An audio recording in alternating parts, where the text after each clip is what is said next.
Yeah, it is a pretty small boat, I gotta say. I'm here with Hendrik, who's the head of mission of Operation Aurora. Right. The Sea Watch, and we're just exploring the boat before they go on their next rescue operation. So yeah, basically the ship is 14.5 meters long.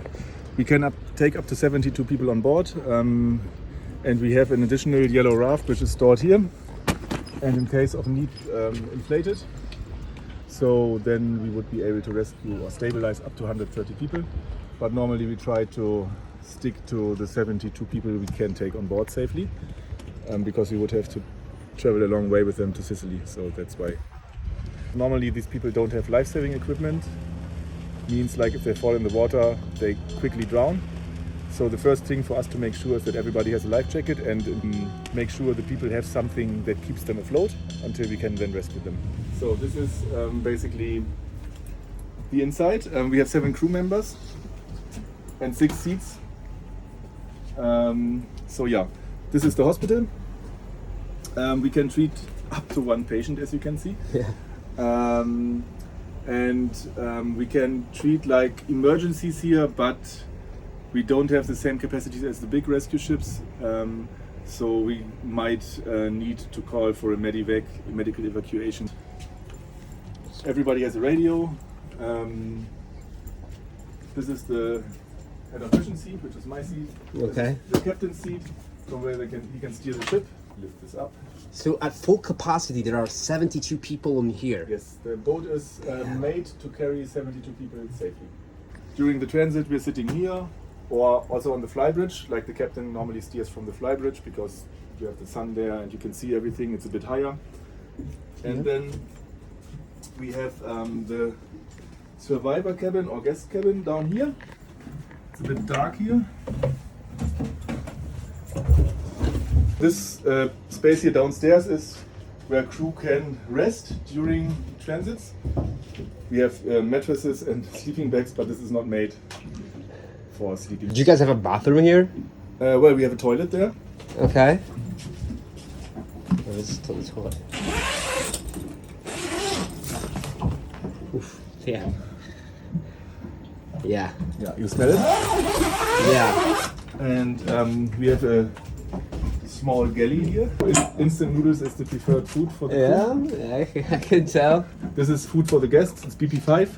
It's basically energy bars that give them enough calories to survive. It's not that tasty, but it works for the transit. Do people ever have panic attacks when they're in here? We never had that. Normally everybody is seasick. Oh yeah. That makes people calm because the boat is moving a lot. It can also be like really stressful for the crew because also the crew sometimes gets seasick. But it's a safe place. Yeah. Or let's say a safer place than the migrant boats. How many hours are you guys at sea? So if we go out let's say in the morning, or let's say we go patrolling at 1 or 2 a.m., we would leave the harbor at around 1 a.m., 1:30. Then we would have a rescue. I would say the experience shows between 8 and 1 or 2, like 8 in the morning or 1, 2 in the afternoon. Because they depart at night from. Yeah, from they depart at night, and then okay. it depends on where they are and where we find them or where airplanes report them. So that is already quite some time. And then if we have to do a transit to Catania or Trapani, for example, it's like 20 hours of travel. Oh. So the operation length can be easy, like 36 hours. And then we would stay like 1 day or night in Sicily and then head back to Lampedusa. What was the most challenging rescue operations that you've done so far? Well, the most challenging one was my very, very first rotation on the Minden. It was a small ship back in 2016. We had 3 really, really intense days of rescues, like it was the 3rd of October, I think. And on that day, like thousands of people departed from Libya. And there were a lot of ships in the area to rescue them, like Coast Guard ships back then from the Italian Coast Guard, military ships from the mission EUNAVFOR Med Sophia, merchant ships, but also big NGO ships. And on the 3rd day, we were only there left with a small ship the Minden, and the Astral, a sailing vessel from Open Arms. And the Astral was already towing a rubber boat they had rescued with 27 dead bodies on there. There was this picture which made it to the title page of the New York Times. The article was called "Stepping Over the Dead," I think.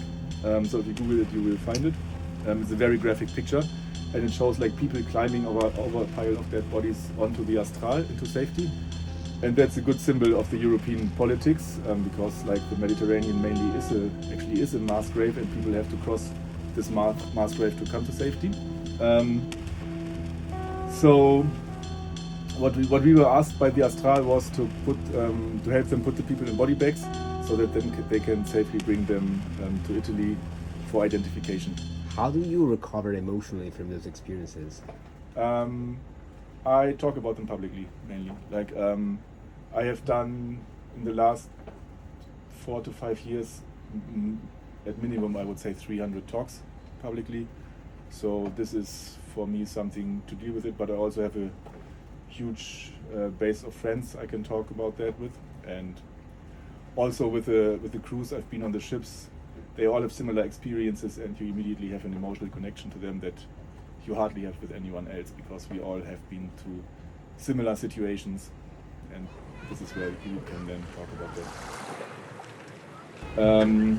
We are criticizing the European politics because the European politics are responsible for the deaths at sea, and we are advocating for safe ways for people to come to Europe, because if there would be these safe ways, they wouldn't have to take these dangerous journeys where so many people die.